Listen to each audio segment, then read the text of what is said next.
Economic hints. आज हम learn करेंगे psychological law of consumption. The law propounded by Keynes on the relationship between aggregate consumption and income is called Keynes fundamental law of consumption और psychological law of consumption. एक law propound किया था किसने? Keynes ने। On the relationship between aggregate consumption में, एक तो aggregate consumption में और इनकम में, जिसे हम क्या बोलते हैं? साइकोलॉजिकल लॉ ऑफ कंजम्पशन और Keynes fundamental law of consumption. एक रिलेशनशिप दिखाता है हमें किसमें? कंजम्पशन और हमारी इनकम में। According to this law when income increase consumption also increase. जब हमारी इनकम बढ़ती है तो हमारा कंजम्पशन भी बढ़ता है, but less than increase in income. But consumption क्या होता है? हमारा क्या है? कंजम्पशन भी बढ़ा, इनकम भी हमारी बढ़ी, बट जो हमारा कंजम्पशन है ना वो इनकम से लेस देन बढ़ता है। ठीक है, income increase, consumption increase, equal नहीं होता, ये लेस देन होता है इनकम से। In other words it can be said that marginal propensity to consume is always positive. और हम इनसे क्या कह सकते हैं? मार्जिनल प्रोपेंसिटी टू कंज्यूम है जो हमारी, वो पॉजिटिव रहती है, बट लेस देन यूनिटी, कभी यूनिटी नहीं होती। ठीक है, जो हमारी मार्जिनल प्रोपेंसिटी टू कंज्यूम है वो हमेशा पॉजिटिव रहती है, बट लेस देन यूनिटी। इसे हम लिख सकते हैं MPC greater than, less than unity और ग्रेटर देन ज़ीरो, क्योंकि ये पॉजिटिव होती है और यूनिटी से लेस होती है, क्योंकि कंजम्पशन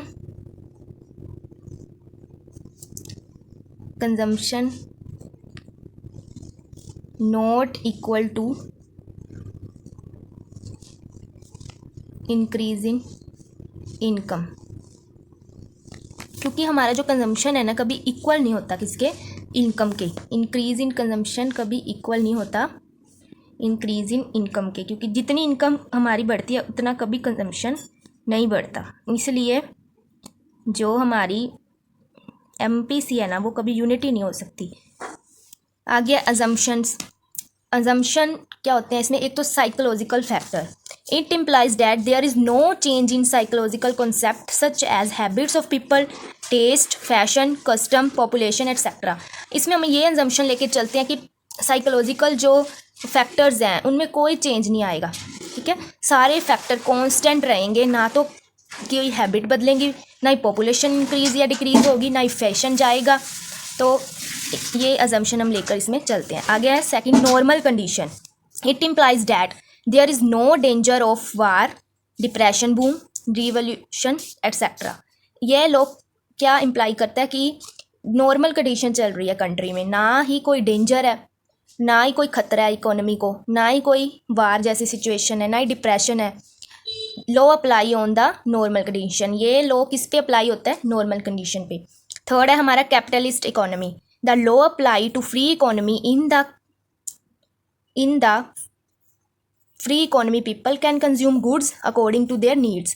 हम इस लॉ में क्या अप्लाई करते हैं कि हमारी इकोनॉमी फ्री है, गवर्नमेंट के कंट्रोल से फ्री है हमारी इकोनॉमी। पीपल अपनी डिज़ायर के अकॉर्डिंग वांट्स का अपनी फुलफिल कर रहे हैं, वैसे वो अपनी डिमांड कर रहे हैं अपनी डिज़ायर के according.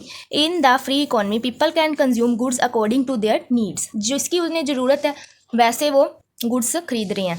There is no government interference in the economic affairs. कोई इकोनॉमी के महंगाई या फिर ऐसी जो सिचुएशन आ जाती है हमारी इन्फ्लेशन, डिफ्लेशन, इसमें क्या है? गवर्नमेंट नहीं इंटरफेयर कर रही बिल्कुल भी। तो कैपिटलिस्ट इकोनॉमी है। तो कंजम्पशन हमारे हैं psychological factor, normal condition and capitalist economy. Explanation of these law can be explained by the figure और अ डायग्राम। इस लॉ को हमने एक डायग्राम और फिगर से एक्सप्लेन किया है। फर्स्ट टेबल में है इनकम, सेकंड रो में कंजम्पशन, थर्ड रो में सेविंग लेंगे हम। इनकम पहले 0 थी, फिर 50, 100, 150, 200, 250, 300, 350। इनकम हमारी इंक्रीज हो रही है, इनकम हमारी इंक्रीजिंग ऑर्डर पे चल रही है। कंजम्पशन 50, फिर 75, फिर 100, फिर 125, फिर 150, फिर 175, फिर 200, फिर 225। इनकम कंजम्पशन से लेस है, बढ़ तो रहा है ये भी, पर लेस। आगे है सेविंग, आगे सेविंग है। पहले हमारी इनकम 0 थी, कंजम्पशन 50 का कर रहे थे, कंजम्पशन तो कर रहे थे ना हम, किसी से उधार लेके अपनी सेविंग्स में से निकाल कर कैसे भी, तो सेविंग हमारी नेगेटिव में जा रही है। -50 हमने सेविंग से उधार लिए और फिर हमने अपना खर्चा पूरा किया, कंजम्पशन पे लगाए। फिर -25, क्योंकि इनकम तो कम ही है ना, पर कंजम्पशन तो 75 का हो रहा है, तो फिर हम फिर से हमारी सेविंग्स में से पैसे ले रहे हैं, तो सेविंग नेगेटिव में है। फिर क्या हुआ, हमारी इनकम 100 होगी, कंजम्पशन भी 100 हो गया, तो सेविंग 0, क्योंकि कंजम्पशन पे ही हमने लगा दी ना अपनी सारी इनकम। फिर सेविंग बढ़ने लग गई, जैसे जैसे हमारी इनकम बढ़ी, कंजम्पशन बढ़ा, फिर सेविंग भी बढ़ रही है, तो तीनों ही पॉजिटिव चल रहे हैं। तीनों सेक्शन ही हमारी income, consumption and saving positive चल रहे हैं। इसके आगे है ये फिगर, इस पे हम वाई एक्सिस पे लेंगे हम कंजम्पशन, और एक्स एक्सिस पे हमने लिया है इनकम, और हमारी जो इनकम वाली कर्व है वो ओरिजिन से जाएगी सीधा 45 डिग्री का एंगल बनाएगी। जो हमारी कंजम्पशन है वो कभी 0 से स्टार्ट नहीं होती, ना ही नेगेटिव से, तो ये थोड़ा ऊपर से स्टार्ट होके जा रही है, क्योंकि जब हमारी इनकम 0 थी तो फिर भी 50 का कंजम्पशन हो रहा है, तो इनकम 0। फिर आगे सेविंग पहले नेगेटिव में थी, फिर जब हमारी इनकम 100 हुई, कंजम्पशन 100 का हुआ, तो हमारी सेविंग्स हैं वो 0 है, तो इसलिए ओरिजिन पे सेविंग की कर्व टच कर रही है जब हमारी वाई इनकम 100 है, ठीक है। फिर जब y1 हुई, फिर y2 हुई, तो आप देख सकते हैं हमारी सेविंग कर्व भी ऊपर की शिफ्ट होने लगी, पॉजिटिव डायरेक्शन में बढ़ने लगी, कंजम्पशन भी बढ़ने लग गया। और जो ये गैप है ये शो कर रहा है कि इनकम और कितना पार्ट हम इनकम का कंजम्पशन पे खर्च कर रहे हैं, और ये बचा हुआ हम सेव कर रहे हैं। In the table we see that proportion increase in consumption is less than proportion increase in income. Consumption है जो लेस है इंक्रीज इन इनकम से। When income is low, consumption meets is consumption expenditure by the past saving और by borrowing. जब हमारी income क्या है, income हमारी 0 है, तो कंजम्पशन फिर भी कर रहे हैं हम, देखो, तो ये हम अपनी सेविंग्स को नेगेटिव करके उनमें से बोरो या फिर सेविंग्स में से कर रहे हैं। In the figure we see that X axis show income, Y axis show consumption. When income is 0, consumption more than 0। Yes, income 0 है तो कंजम्पशन मोर देन 0 है।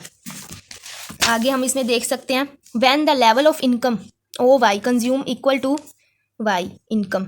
यस, जब हमारी वाई पर है तो कंजम्पशन और इनकम 0 है, क्योंकि तब हमारी सेविंग 0 हो रही है ना, कंजम्पशन और इनकम हमारी इक्वल है। ये देखो टच कर रहे हैं ना, इस पॉइंट को हम, ये टच कर रहा है, देखो इस पॉइंट को हम कह भी सकते हैं ब्रेक इवन पॉइंट।